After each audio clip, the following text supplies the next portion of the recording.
I just want to canvass another couple of points with you because you've made many good ones in that parliament. Are you saying the Albanese government has appropriated $224 million of taxpayers' money, $224 million, for 400 community batteries, and you then asked how many houses would these batteries service, and did you get an answer?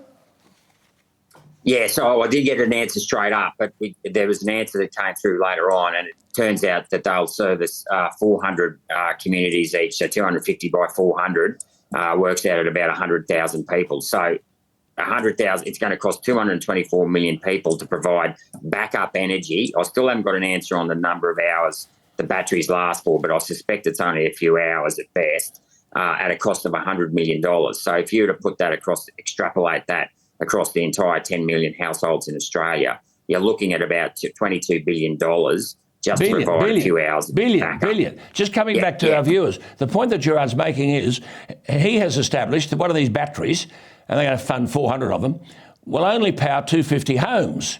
So it's no wonder the bureaucrat didn't want to answer, but there were 400 batteries and each one powers 250 homes, so you've got 100,000 homes. But there are 10 million homes in Australia, so Gerard's saying you might need a little bit of backup. And unless you get 40,000 batteries, and you heard him say it, at a cost of $22 billion. And of course, Gerard, the batteries would be imported, but we export our cheaper homegrown coal. How does that make sense?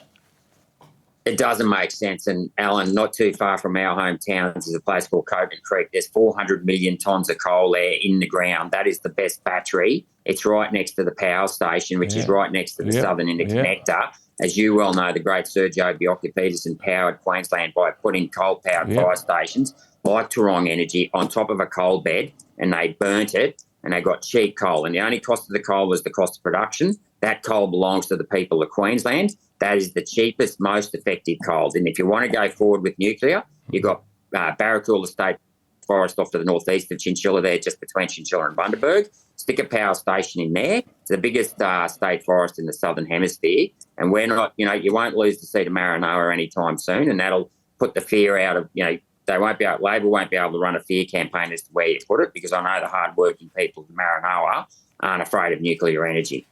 Well, see, Gerard, I mean, this is just beyond belief, isn't it? There was a deal done yesterday between Bant and the Greens and the Albanese government. You don't know who to believe here, but basically they're saying, the Greens are saying, cheering, that all gas and coal projects will be put on hold. We're not going to proceed with them. Now, where are we heading as a result of Albanese caving into the Greens?